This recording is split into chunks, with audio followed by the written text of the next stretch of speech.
I've had multiple people say you're doing God's work. I'm like, just teaching FTC compliance, but I've had multiple people say that, right? And I'm like, I was in business for 20 plus years. I have actually helped some people become millionaires.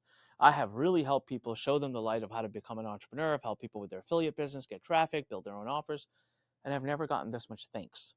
I've never gotten this much gratitude. I've never gotten this much excitement. I've never gotten this much community.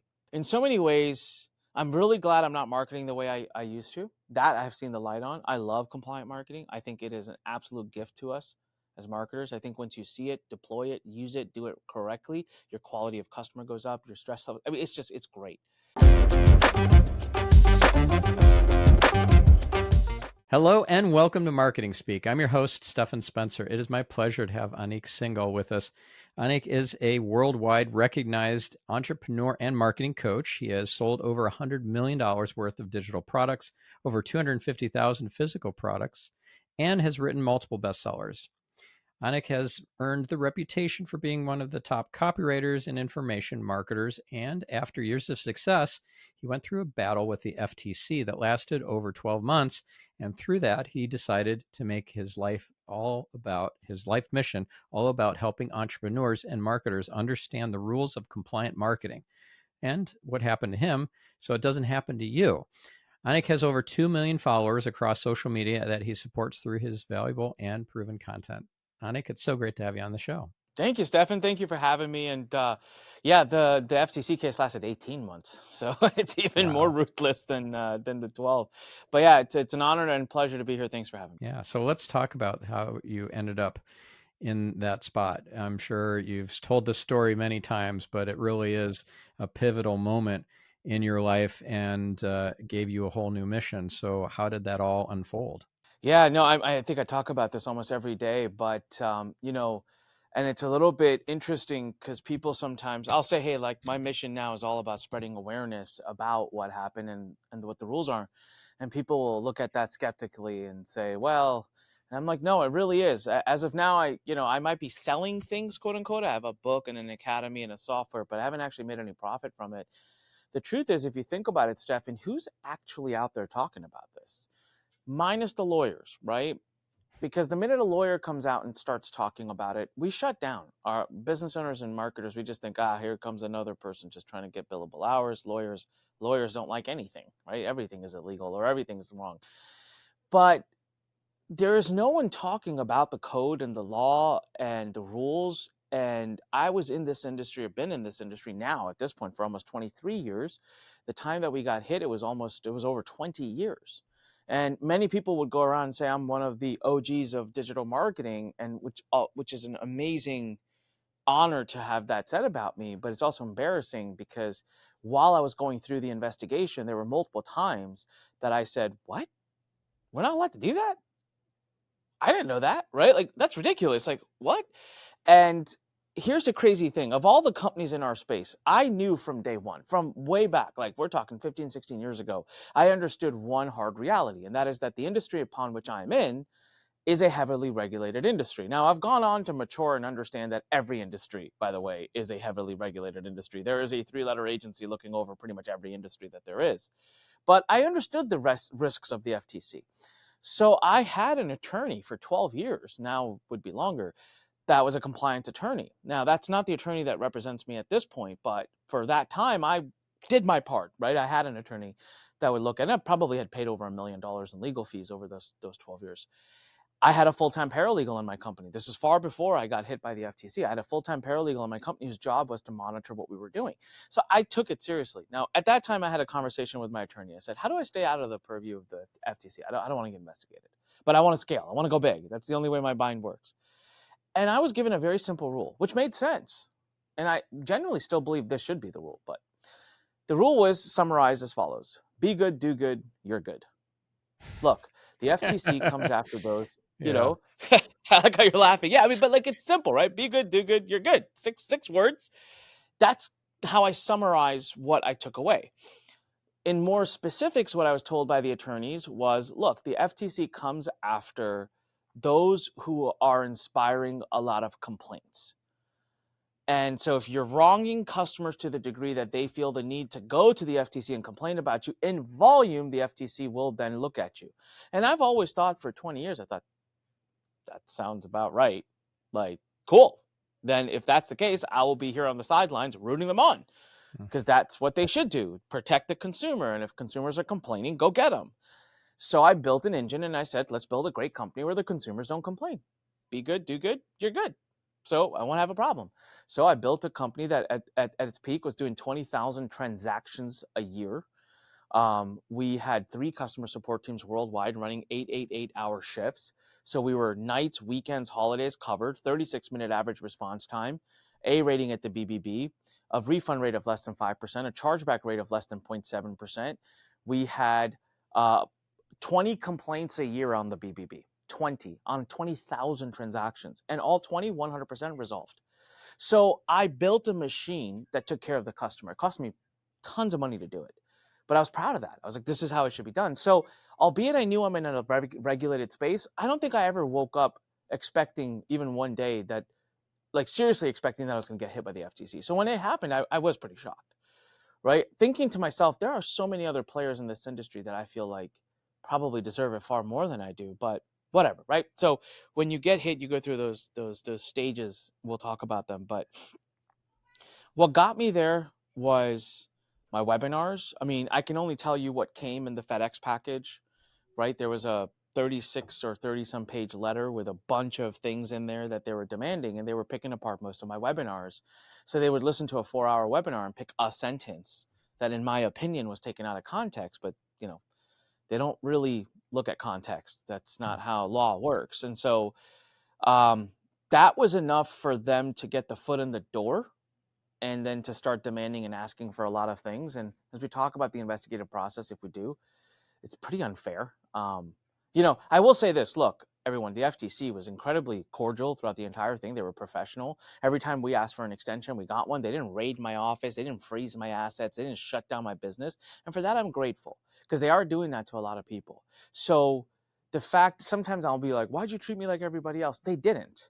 They understood also to some degree that I wasn't out here hurting and really taking advantage of customers. Because if they did, they don't bother to send you an investigative document. They just sue you. They shut you down. They get a temporary freeze on all of your assets. So they didn't do that with me. So over the 18 months, whenever we needed an extension, they gave it. But I thought it was a little bit unfair because they sent me a lot of questions. I had to spend money out of my pocket to respond to every single question. And I mean, a lot of money. It took me 12 months, probably over a million and a half of salaries, $1 million in legal. I spent millions in just defending it. But every time I asked them a question, like, why am I here? What tipped you? Why are you like, was it customer complaints? It can't be, right? What's going on? They would say, we don't have to tell you. So I can only do conjecture, which is I got big, was working with celebrities, and they didn't like some of my marketing. And maybe a piece of me likes to believe that I was a good example to be made of. But beyond that, I mean, those are all hypotheses. I can never confirm it because they never told me exactly why I went where I went. Is it possible that a competitor can dob you in and get you in trouble with the FTC? I guess in theory, yes. I've asked this question to our attorneys, and they're also smart, so they're not gonna, just one complaint's probably not gonna trigger it. So I don't think so. What I've learned from my attorney, who's the co-author of this book, who I brought onto the case a few months into the case, and I wish he was representing me for the years prior because I would have never had this case. He's brilliant, but he told me that typically when you get an asset freeze, or in my case, a subpoena for more information, they've already been investigating you for a good year. They invest a lot of resources, and so I don't think one complaint from a competitor is going to do it. I actually know of somebody that their competitor attacked them so ruthlessly that the competitor got their customers to file FTC complaints against this person, and it's estimated that over 400 complaints were filed against this person. And so, but I mean, it's been a couple of months now and they've not heard anything from the FTC. Now, I don't know if that triggered something and if they'll hear from them in a year, but bottom line is if I'm the FTC and 400 complaints come flooding in and there seems to be a commonality in all of them, probably going to read through that. If anything, I feel like that competitor might get on the radar versus the the other company. It's not common. From what I'm hearing from the attorneys, it's not. It doesn't work like that. Like how they find their targets, we don't really know. But once they do, they invest a lot of resources in figuring it out. So like they won't do it willy nilly. Yeah. So there's a process that the FTC follows, and it can vary. As you said, they could just put an asset freeze on you, they can sue you, or they can subpoena you for more information. But there's a process that they follow, and you probably documented it in your book, and don't say that. What about the FDA? Because a lot of medical devices, biohacking devices, wearables, supplements are being regulated by the FDA, and there are a lot of things you can't say about dosages and stuff. You have to say servings. There's so many things that you could screw up inadvertently. And do you cover that in the book, or is that outside of the scope? Yeah. So we don't specifically cover the FDA. I think the book covers more FTC states. We do cover some of the states that outlie beyond the FTC, but I can tell you that there's very likely a book in the future on the FDA. Here is the interesting thing as we talk. So the rest of what I'm about to say I have no experience in this, and I think I should start by letting everybody know.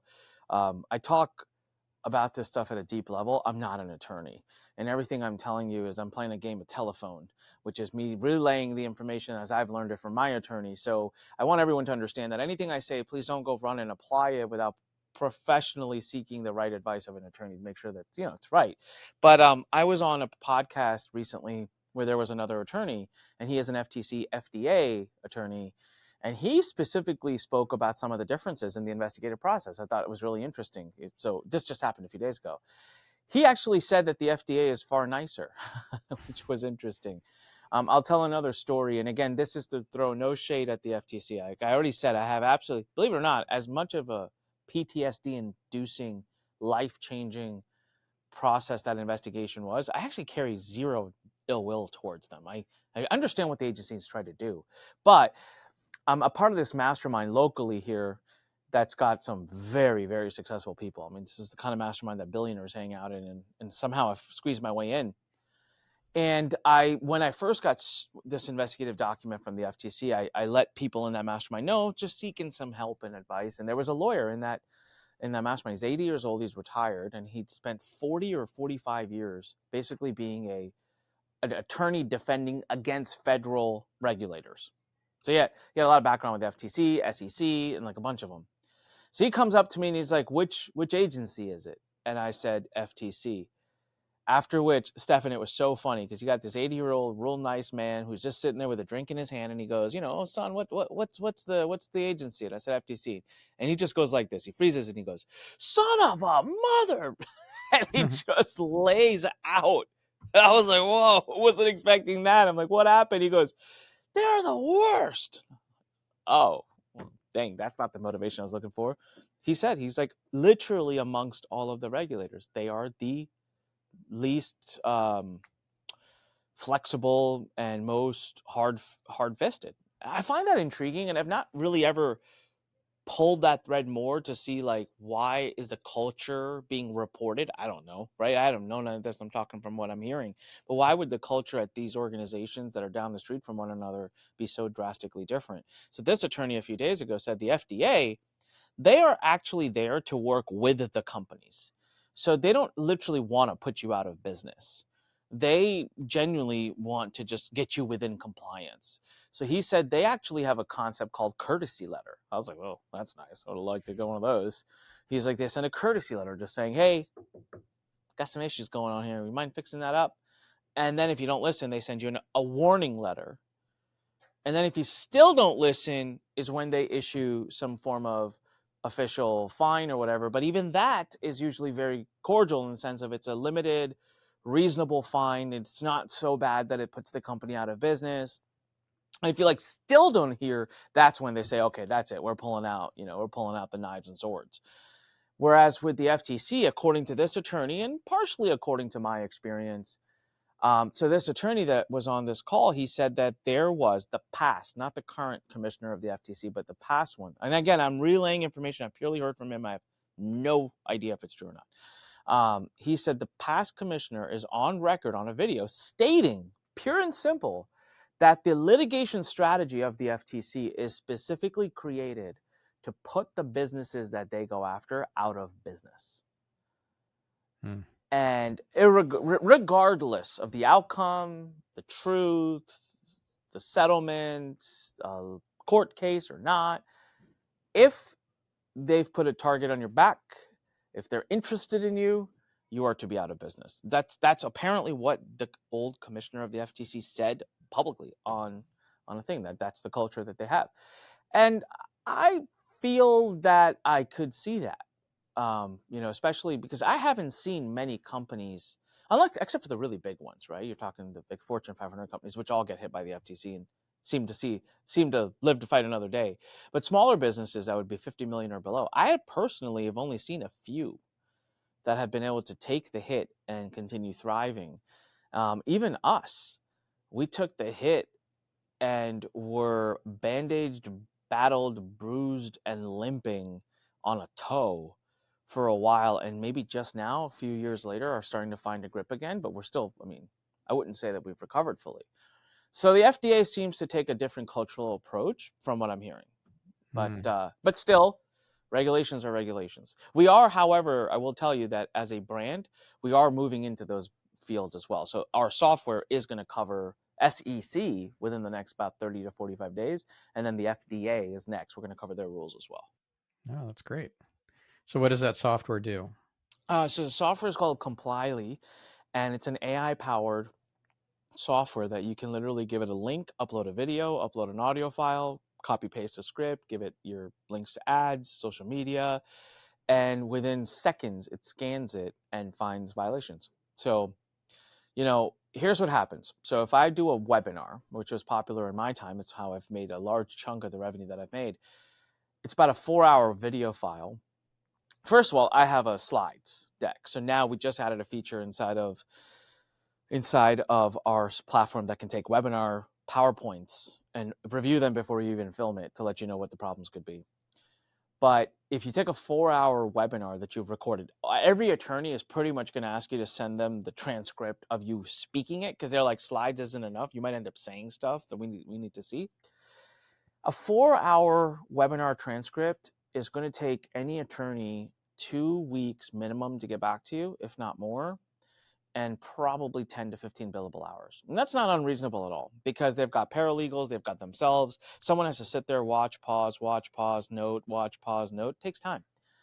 And that's going to be about a $7,000 to $10,000 bill, okay, plus 2 to 3 weeks.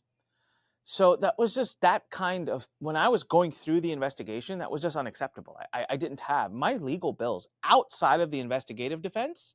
We're starting to get to $20,000 to $25,000 a month. I was spending $20,000 to $25,000 a month just to have my marketing copy reviewed.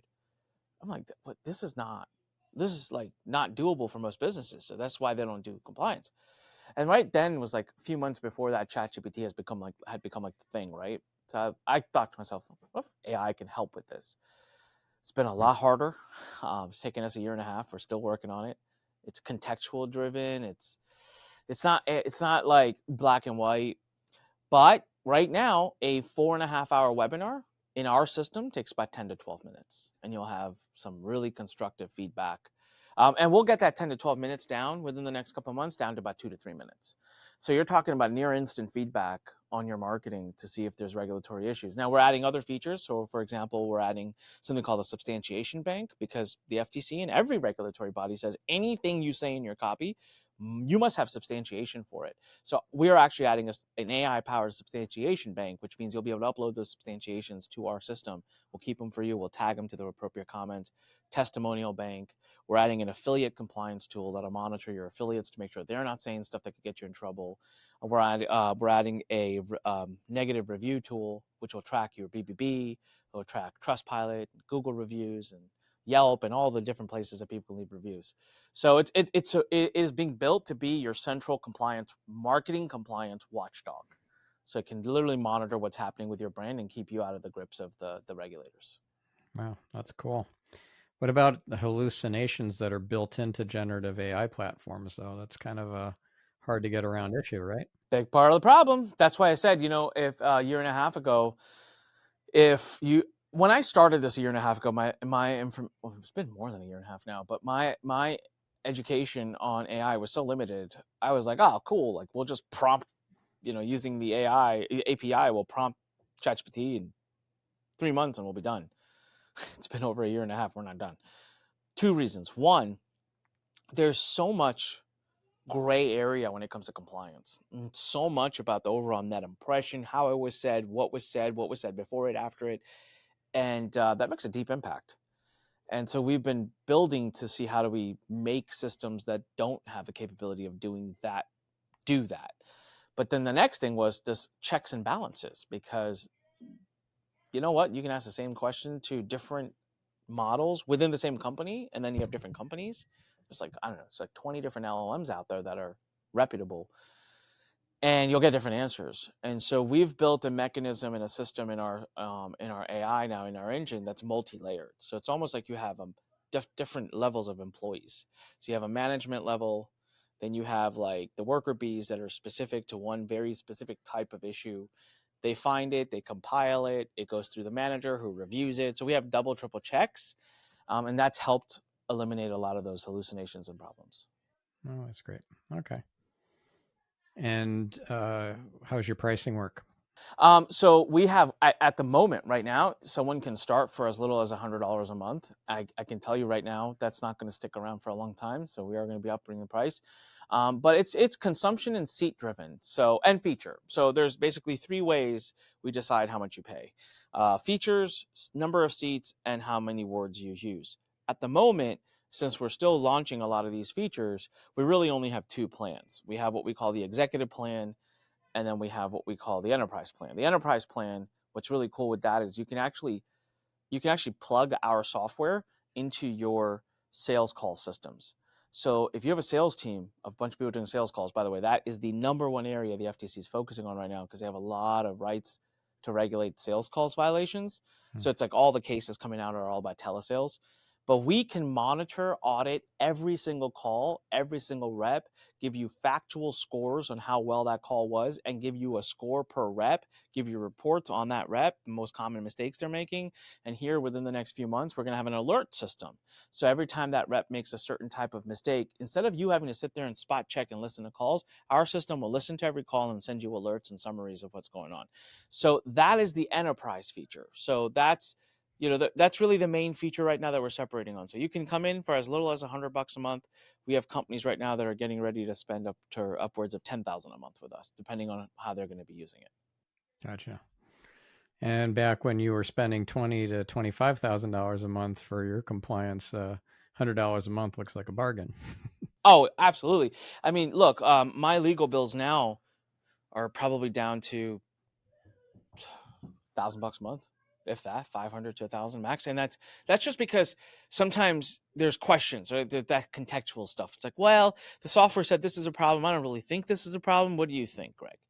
Right? So, and what makes Greg really happy, by the way, it's not reducing the lawyers' billable hours at all. What it's allowing lawyers to do, because most lawyers, people don't know this, but most compliance attorneys don't actually want to sit there and like read for hours your copy and mark things. They like to go out there, defend their clients, and lawyers make their real money in actually defending clients that have been hit by the regulators. So what this is actually doing is allowing attorneys to take on more clients. So we've actually built and are about ready to launch in a couple of months a complete attorney version of this, a co-branded version that attorneys can use with their clients. So now an attorney can take something that was taking them hours or days, have it done instantly, layer on their expertise. So they go from something like a webinar taking them 15 hours to review to now an hour. So they're able to spin that back to the client, get more back and forth, take on more clients. The amount they make goes up, the amount of work they do on the things they don't like goes way down. So it's a tool for them as well. Yeah, great. Cool. So let's go back to your experience and what happened to you. You said that a lot of the FTC battles put companies out of business unless they're like Fortune 500, or at least that's the it seems to be the impetus or the culture at the FTC is let's put the offending company out of business. Did you almost go out of business? Oh, hell yeah. Like multiple times. So here's what happened with our business. We were in a unique situation. So a lot of people, you can imagine this. So I had a dream in my life to sell my company by the time I was 40. So when this lawsuit came, I was 38, almost 39. So I got delivered the subpoena on May 20th of 2022. And my wife delivered our first baby on April 21st of 2022. So it was literally just less than a month that we had just had a baby. I was back to work 3 days. It was my third day back to work. It was a Friday. And so the other crazy thing was my birthday was coming up on June 14th. And so I would be 39. So it was going to be exactly a year from the day that I wanted to have my company sold, while I was in the final stages of getting my company acquired. So I was 6 to 7 weeks away from getting the company acquired, maybe 8. And so I was so in love with the idea of being a father, and I was burned out on the business, and the company acquisition was definitely happening because we were done through due diligence. I actually decided that on my birthday, I would announce that I'm stepping down as CEO, and I would name my right hand as the CEO, who was anyways going to be the CEO of the company once it got acquired. So I was like, I want to do the promotion, not them. And it was all just like a Cinderella story. It was going to be perfect, right? And so I get this notice, and it absolutely just destroyed everything. I mean, like I knew the acquisition was gone. I knew the ability for me to step down was gone, and like being a very present father for a year was now going to be a battle, right? And so I immediately had to lay off. So I get the notice on Friday. By Thursday of the following week, I've laid off 80% of the team. By Monday morning, I shut the business down. Now let's talk about that. People say, oh, the FTC forced you to shut down? No, not at all. When they sent me the investigative document, that is a confidential process. There's no publicity about it. If I chose to be quiet, I could have literally kept it so that just I, my lawyer, and the FTC know, and that would be perfectly legal. But hard to do because you have to start drumming up all this material. My team will find out and all. But I was in the publishing business. So 80% of our revenue came from me publishing other people, other experts, such as Damon John, Robert Kiyosaki, Les Brown, Bob Proctor, and so many other people, and so many big brands. So imagine that I'm publishing you. And by the way, my nature and my belief in integrity is that I would never, ever, ever go through something like this and not tell you, especially if I feel like it could impact you. So I know Friday happens like 4 o'clock. So I take the weekend to talk to attorneys to digest it. Monday morning, I call my team in at 9 o'clock. We meet and we shut it all down. And it's still an emotional thing to talk about because we were going to do 40 million that year. We shut down a 40 million a year company that was doing about 20%. We're going to make 8 million in profit that year. I had worked 20 years of my life to perfect how to do that. I built one of the hardest types of businesses, which is a publishing company. We had the best of the best employees, handpicked, painstakingly placed where they were. I finally got the business to a point where I could step out of it. The dream was happening. And our customers were happy, and the business was happy. And I've serviced over 200,000 customers. I've never once received a legal notice. Forget being sued. I haven't even received a legal demand letter with a letterhead of a lawyer on it from a customer. Like, we've been good, we've done good, been good, and to know that we were shutting it all down, it was difficult. But I had to shut the business down because before I spoke to the experts and got on the phone and told them that I was under investigation, I wanted to be able to tell them that I was already protecting them. Because obviously, if I get on the phone with you, Stephan, if I am publishing you and I get on the phone, what's the first thing you're going to tell me? Hey, man, those ads with my face and name and likeness, can we turn those off? Because I don't want this to bleed over to me. So that represented 80% of my business. So I had to shut it down just because that was the right thing to do. And so had I not been in that business, and there's a lot of businesses that are, I know of a company right now that's under investigation and getting sued, and they haven't shut down at all. I mean, they've probably slowed down a few things, but what they did is they just kind of were able to carve off a division. That's the division that's problematic. The other division isn't. So they're going to fare much better through this. In our situation, It was catastrophic. Thank God we had built up a war chest of cash. But multiple times, Stephan, multiple times over the last couple of years have we almost gone bankrupt. And by no means am I trying to insinuate that we're floating amazingly even now. It's taken time. It's going to take. Oh, we kind of started all over again, right? Thankfully, my brand has stayed. People still love me. My partners, the network, and everyone's there. My customers are coming back. Like, this didn't damage me from a PR perspective at all, because I think everyone knows who I really am. People in the industry know me, and they don't need the words written on a press release by a federal regulator to define who I am. And so that's been one of the blessings of this, is to see how people have supported me through it. So we'll come back 100%. I'm not going to go anywhere. We'll make it back. We'll be one of the success stories that comes back after all of this. But, man, I wouldn't wish this upon my worst enemy. I just wouldn't. It was Yeah. hard. And yet, do you see this as a gift, like a blessing? If I can put the future Anik hat on 2 years from now, yes. And the answer to that question is yes. But it's very difficult to say yes, because when you say that, then I think about the massive amounts of pain that I've been through over the last couple of years, and it's like, I can't call that a gift, but it is. It is. I think few things right now. First of all, I got this new mission, and I was told by so many people, they're like, "Don't do it, man. No one's gonna give a crap. No one wants to learn about FTC compliance. Like, you're gonna like you're going from like this amazing thing that you talk about and teach to like teaching compliance." And I was like, "Yeah, you're right. I actually believe you, but I got to do it. It's my calling. I got to get the book out. At least I got to put the book out just so that people know the rules, and then I'll go off and do something different." Stephan, for the longest time, I used to joke. I had this joke. I have it on the record. It's so crazy. I was like, I think I'm going to quit and just go buy a bunch of Subway franchises. And then I used to joke and say, well, I wonder if the FTC will just come sue me because my sandwiches won't look like the kinds that are on the poster. Misrepresentation. Do you know that there's a class action lawsuit that got filed against the FTC, against Subway 2 days ago for exactly that? I was just laughing. I'm like, I wonder if one of my listeners got this idea and like put it out there. But I I went through all of the things, and so I've been handed this new mission. When I started putting it out there, I mean, it has been a wildfire. I've never in my life had a product that converts better to cold traffic than this book. I've never in my life had webinars where I barely pitch and people are buying the academy or buying the software and just running towards it. We've built this huge movement and people that just are, and I get notes every day, and I'm not exaggerating. Every day I get somebody or the other. Last night I had one.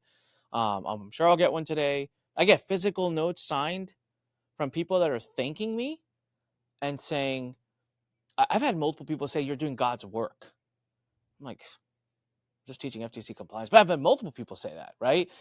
And I'm like, I was in business for 20 plus years. I have actually helped some people become millionaires. I have really helped people, show them the light of how to become an entrepreneur. I've helped people with their affiliate business, get traffic, build their own offers. And I've never gotten this much thanks. I've never gotten this much gratitude. I've never gotten this much excitement. I've never gotten this much community.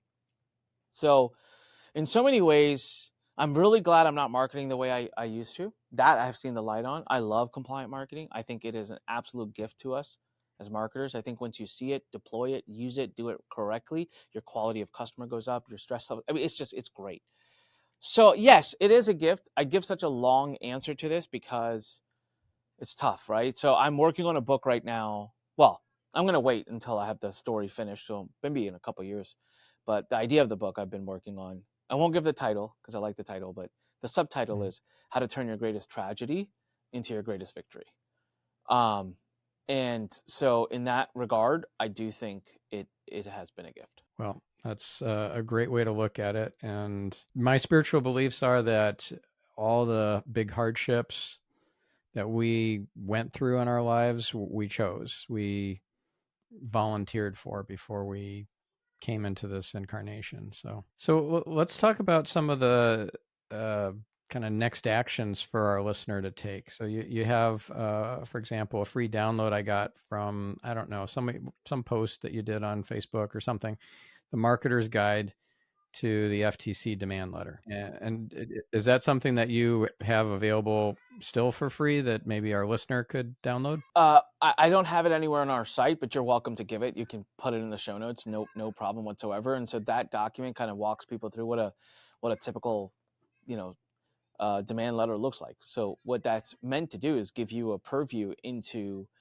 the FTC's mind. What are the kinds of things that they're looking at? What gets them, what gets them tickled enough to put something in an official letter that they send you demanding, substantiation or more information on. I think a great next step, I'll tell you right now, is to get the book. And just so people don't think I'm trying to sell and make money here, I want to be very clear. We've sold 3,500 copies of this book. I'm negative. We've lost money on it, and I don't care. Now, I am 100% sure at some point we will make profit and make money on it, and that's great. The book is $7 for the digital version. It's $10 for the shipped to you version if you're in the US. The $10 version, it cost me 12, it's almost $13 now. So we're losing money when we ship it to you. It's okay, no problem, right? The reason I say get this book is because it is the knowledge of an attorney who's been doing marketing compliance for 20 years, who has been in literally hundreds of hours, if at this point not over thousands of hours of meetings with the FTC, which is very important. Look, it's one thing to get an attorney to read Section 5 of the Federal Trade Commission Act and try to give you advice on what to do with marketing. You can have ChatGPT do that for you if you want.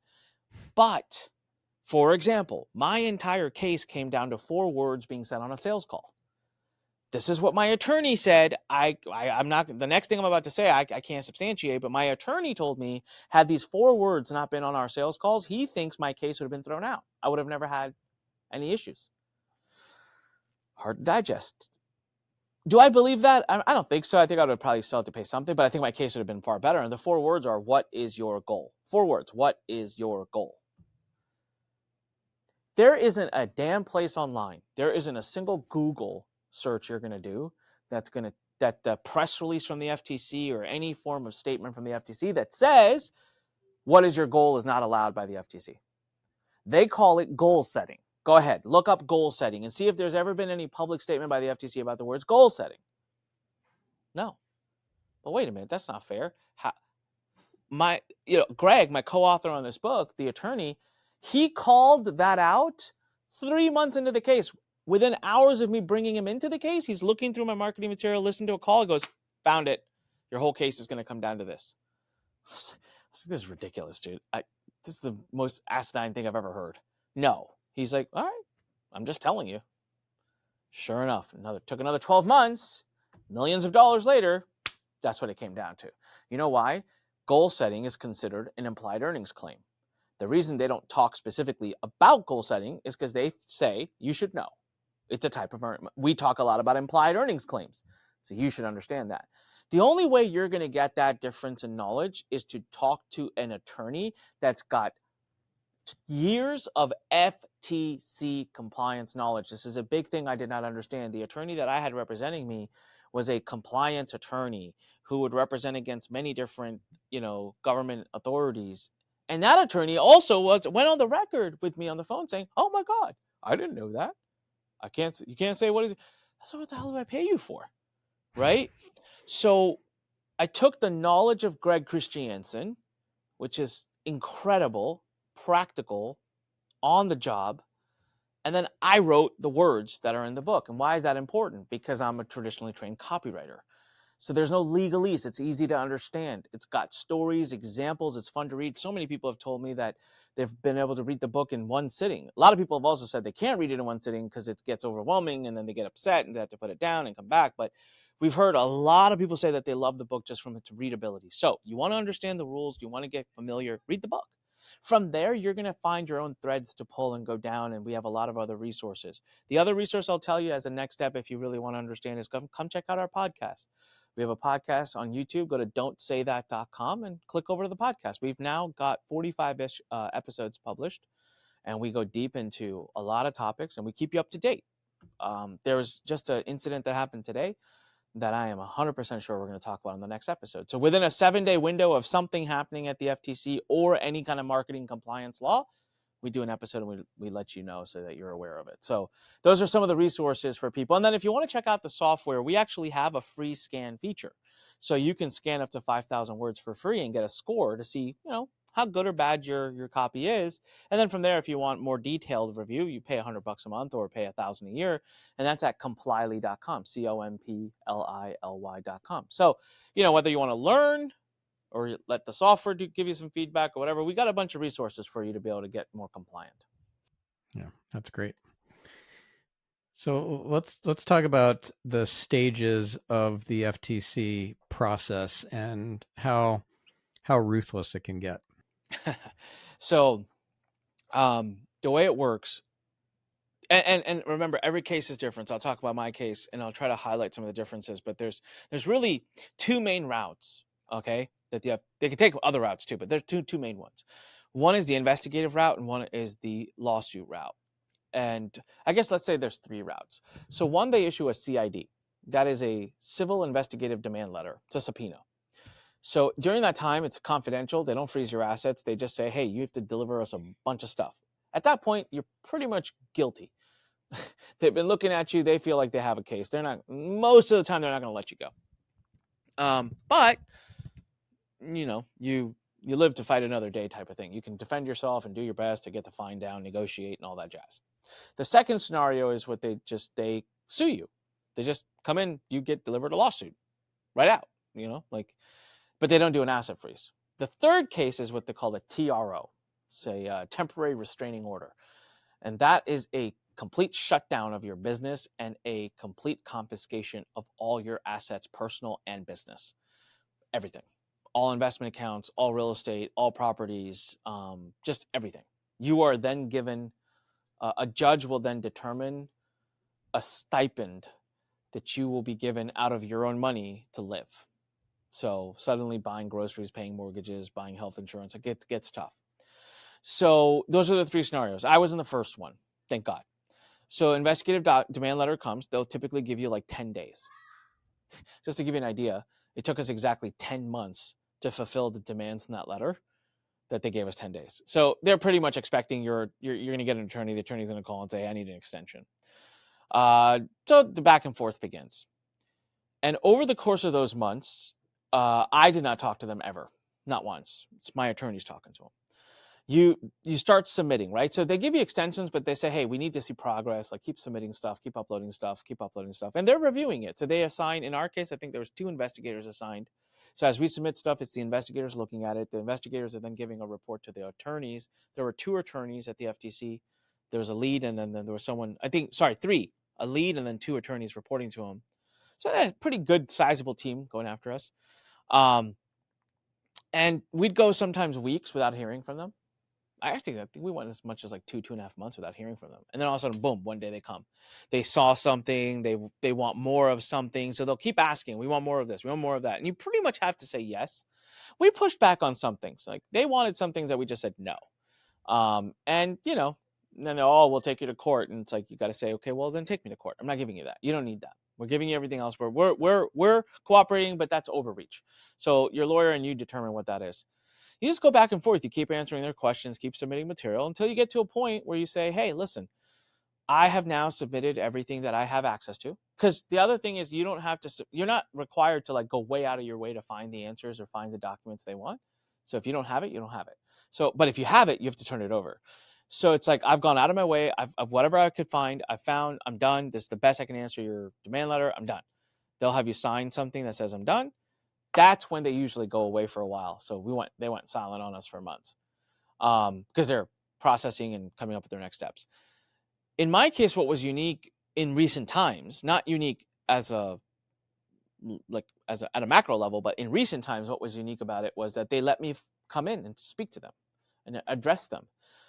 Lately, since COVID, they've been forcing companies to do that virtually over Zoom, but I actually got a chance to drive to DC, and I live 40 minutes away, and basically do a 45-minute presentation in front of them, during which a really funny story happened. But so right when we finished and we submitted all our material to them, when we were done and we signed off, I signed an affidavit saying, to my best knowledge, I've given everything.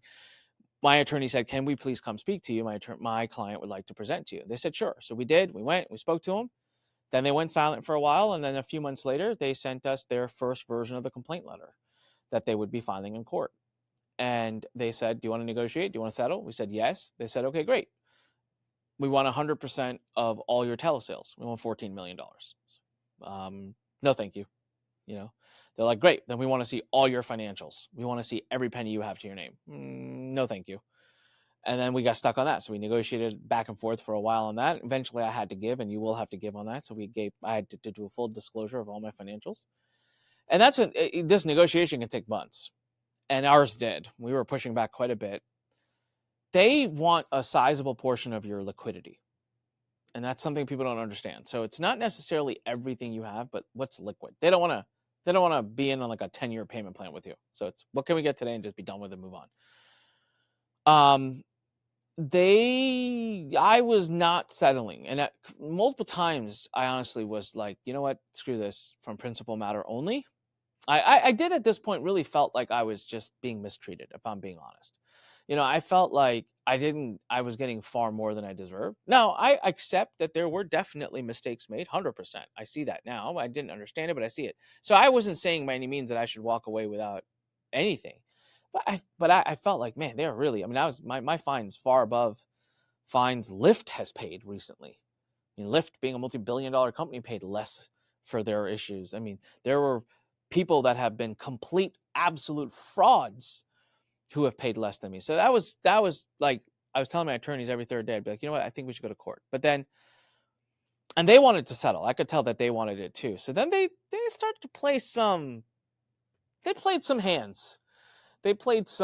I always, they did a couple of moves that I was like, whoa, that's mafia level shit right there. Like, that is, all right, we're playing like, and it worked. They made a couple of moves. I was like, I don't want to mess with this. Let's go settle.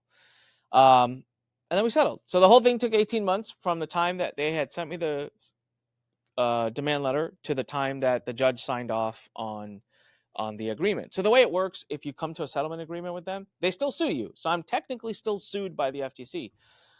But they sue you in court, and immediately on the second hand, so like one hand gives the court the lawsuit, the other hand gives the settlement. And so it's an instant settlement, and they just wait for the judge to sign off, and then they, issue a poetic press release about you. And then, your job is to survive that. And I did, and thank God. And it was awesome. And what I didn't know is a year later, once they're ready to actually disseminate the money that you gave them, they issue another press release about you. And I was like, oh, I didn't know that one was coming. And then now I'm on a 10-year, I jokingly call parole. So for 10 years, I have to report every year, once a year. I have to give them a full shakedown of everything I'm doing every October. So I just did mine. I did my first years. It wasn't too bad. Just have to disclose, here's where I live, here's my recent contact information, and here's all the companies that I'm involved in and what I'm doing. So as long as I'm not messing around, I hope to not hear from them anymore. Wow, that's a lot. So you said there's a funny story of something that happened in DC at their offices when you came there to present. Yeah, this one, it's funny, but it's also spiritual to me. It's one of the moments I really remember. So Stephan, when I was going through this case, at this point, when I went in to present to them, it's been about 12 months. I was beaten up, man. I was beaten up. I had been in a cage with a 4,000-pound gorilla, and I was still standing. And they have this way, not they as the FTC, just lawyers in general have this way of turning things, right? Like, they just, like, you do something, you say something, and they like twist it and present it back to you. You're like, whoa, how did you just make that evil? Like, what? No, it's not what I meant, And I was dealing with that on like a weekly basis for a year. So at some point you start to question yourself. And so what was really starting to bother me months into it was me questioning who I was. Shit, are they right?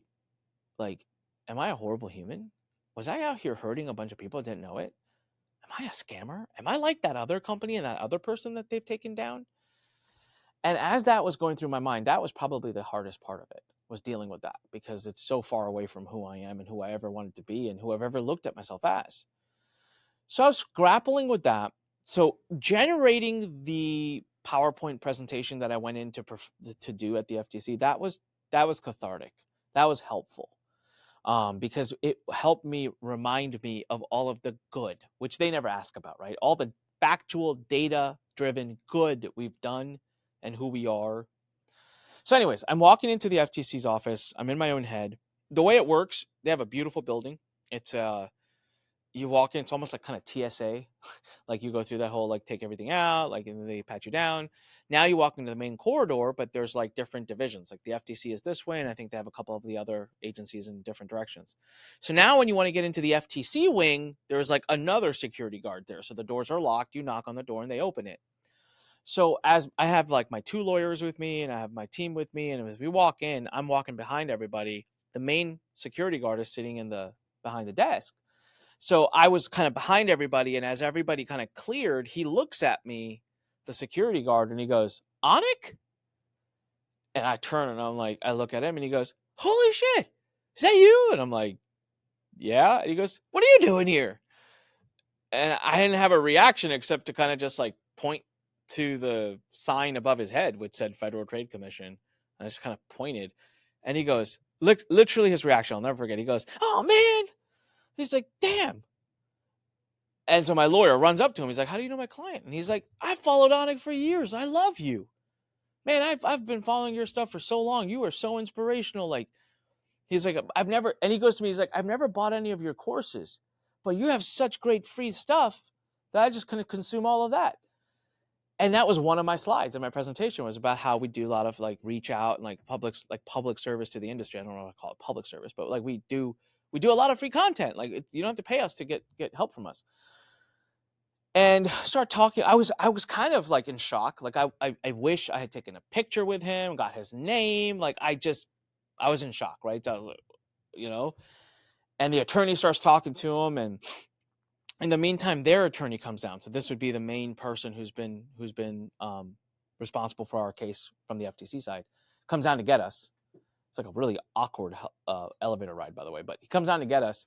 And my attorney jumps on and he's like, "Hey, look at this guy. Like, your own security guard in your building. Like, he's a fan of this, my client." And security guard's like, "Yeah, he's amazing," or whatever. And that attorney had like no face. Like, he's like poker face, didn't react or anything. So, okay, whatever.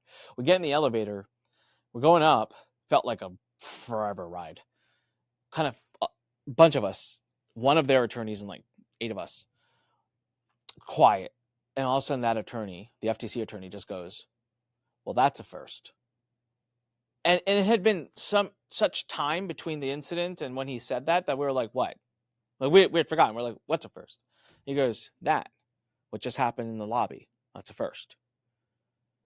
And when I left the place, when I was leaving the building, the security guard comes running up to me. He's like, "Hey man, you know what? Seeing you here today, I'm gonna take this as a sign. I'm gonna buy your course tonight." And I laughed and I said, "I took it down." And he got so upset. He's like, "Man," and he said something. I don't remember exact words, but I thought what I heard, and my team said that's what they heard too. I thought what he said is, "They ruin everything." It's what we thought he said. I don't remember it. It's what I thought he said. And that's the point at which I should have gone back, taken a picture with him or whatever, and really memorialized that moment, because it was so important to me. I'll tell you why it was so important to me.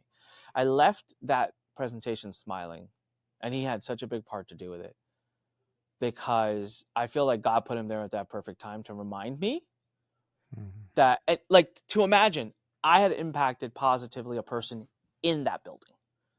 So it was just God kind of reminding me that I am not who they're defining me to be, and that I have done a lot of good, and there are a lot of people that have impacted.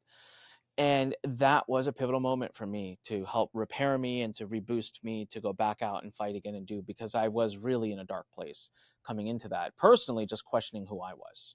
What pops for me when you tell the story is that guy was an angel. That was his assignment, to be there at that moment, an angel in human form, to give you that perspective shift. I got a similar sort of I don't know, insight or I don't know, sense of that with another guest on my other podcast, on my personal development podcast. It was Garen Jones. And Garen was talking about how he had hit rock bottom. He was living in his car, and a homeless person came and knocked on his window for money. He rolled his window down and he says, "What? You got more money than I do," as Garen's answer to the homeless man. And he screams at Garen, says, "Change your mindset, change your life," and walked away. And those words changed everything for Garen. And when Garen shared that story, I'm like, that was an angel. That was absolutely an angel. Yeah, really cool. It's one of the stories I can remember. I have a visual memory of that moment. It stands out from a lot of my memories. Amazing. Well, it's a great way to end this episode. So if our listener wants to learn more, we've already laid out some great suggestions for them. Get your book, for example, is a great one. Listen to your podcast. And as you said, I'll include that Marketer's Guide to the FTC Demand Letter in the show notes for this episode. And if they want to follow you on social, where are you most active? Yeah, I'm most active on Facebook. So Facebook, just look up Anik Singal and follow my personal profile. It's got about 45,000 followers. That's where I post a lot. If you get the book, we have a group called FTC Compliance Connect, and it's free for any of the book readers. And I'm pretty active in there, just kind of talking about this stuff. And then on LinkedIn, I've been getting much more active on LinkedIn right now. So if you go to LinkedIn, Anik Singal, you can reach me there as well. Awesome. And then the websites are don'tsaythat.com and complyly.com. Yes, sir. Awesome. Well, thank you, Anik. This was really inspiring, actually. I was not sure what, how this would go, because we haven't had a compliance focused episode yet on Marketing Speak, but yeah, this was actually very inspiring. Thank you, man. Thank you for having me, and thank you for giving me an opportunity to spread the message and make more people aware of the fact that they do need to get their marketing compliant, and that it's nothing to mess around with. So thank you, Stephan, for everything you do, and it's been an honor to be here. Thank you. Yeah, thank you. And thank you, listener. Now get out there and do something good in the world and make sure you're compliant at the same time. This is your host, Stephan Spencer, signing off.